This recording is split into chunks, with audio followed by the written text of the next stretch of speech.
My name is Lauren. I am 31 years old. I live in Colorado, USA. My life with my husband Michael felt perfect for 8 years. We lived in a comfortable house in Denver with a view of the mountains. Michael worked as a software developer, and I am a nurse at a children's hospital. He was my best friend and the person I told everything to. We enjoyed hiking on weekends and trying new recipes together. He always made me feel safe and loved.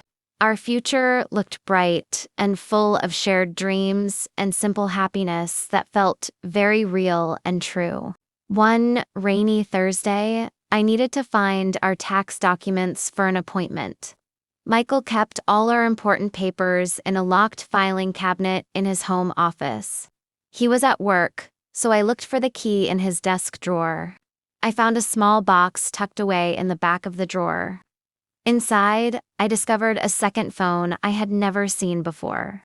The phone was charged and turned on. My heart started beating very fast. I felt a cold dread wash over me. I did not want to look, but I knew I had to. I pressed the button and the screen lit up. The phone's background was a picture of Michael with a woman I did not know. They were on a beach, smiling with their arms around each other. I opened the text messages. There were thousands of them, with a woman named Brittany. The messages were intimate and full of plans.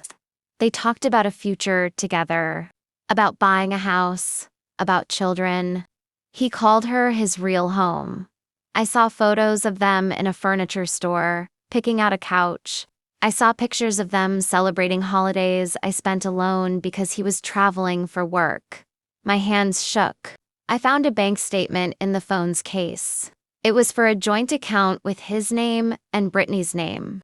The statements went back for over 2 years. I saw payments for a condo in a nearby town. I saw purchases for jewelry and gifts I never received. This was not a simple mistake or a brief affair. This was a planned and funded second life. He had another home, another partner, and another set of dreams. The man I kissed goodbye that morning was a careful and calculated stranger living a complete lie right beside me. I put the phone back exactly as I found it. I felt numb and disconnected from my own body. I went to the kitchen and made a cup of tea, but I could not drink it. When Michael came home, he acted completely normal. He kissed my cheek and asked about my day. He talked about a new project at his job. I looked at his face and saw a skilled performer. He had been acting this part for years, and I never saw the curtain.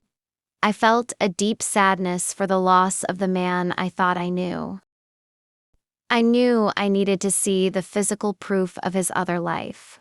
I had the address from the bank statement. The next day, I told Michael I had a long double shift at the hospital. I drove to the address, which was a modern apartment building 30 minutes away. I parked across the street and waited. My stomach felt tight. After a while, Michael's car pulled into the parking garage. He was not supposed to be home for hours. He had clearly left work early.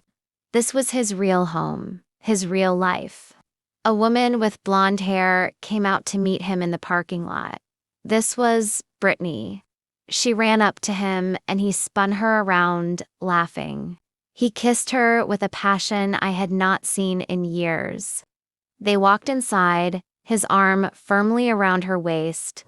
I sat in my car and watched the windows of their condo light up. I saw their shadows moving inside, living a life I was not part of. The reality was undeniable and more painful than I ever imagined. The life we built was just a hollow shell for him. I drove to my sister's house, crying so hard I had to pull over twice. I told her everything. She held me and let me fall apart. In that moment, I made a firm decision. I would not confront him. I would not give him a chance to explain or lie his way out of this. I deserved a clean and total break from his deception. I would walk away and never look back. My love for him died in that parking lot, replaced by a strong resolve to reclaim my own life and my own truth. The next morning, I called a lawyer. I explained the situation and scheduled a meeting. I then went back to our house when I knew Michael would be at work. My sister and two of my friends helped me.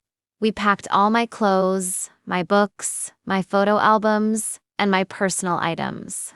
I left behind the furniture, the wedding pictures, and the diamond necklace he gave me for our anniversary. I placed my wedding ring on his pillow.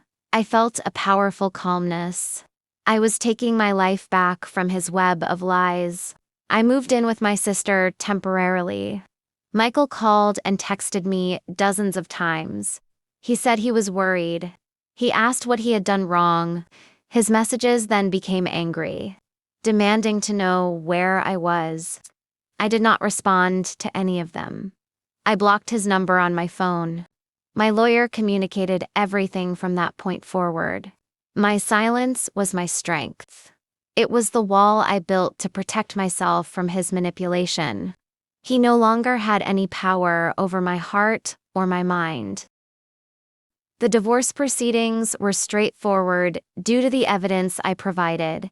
It was finalized a few months later. I found a lovely apartment closer to the hospital. I adopted a small cat from the shelter. I started taking a painting class, something I always wanted to do for myself. I focused on my work and my friends. The sharp pain slowly faded into a quiet memory. I felt myself becoming whole again, piece by piece. I rediscovered my own joys and my own peace, free from the weight of his secret world. I focused on building new routines in my new apartment.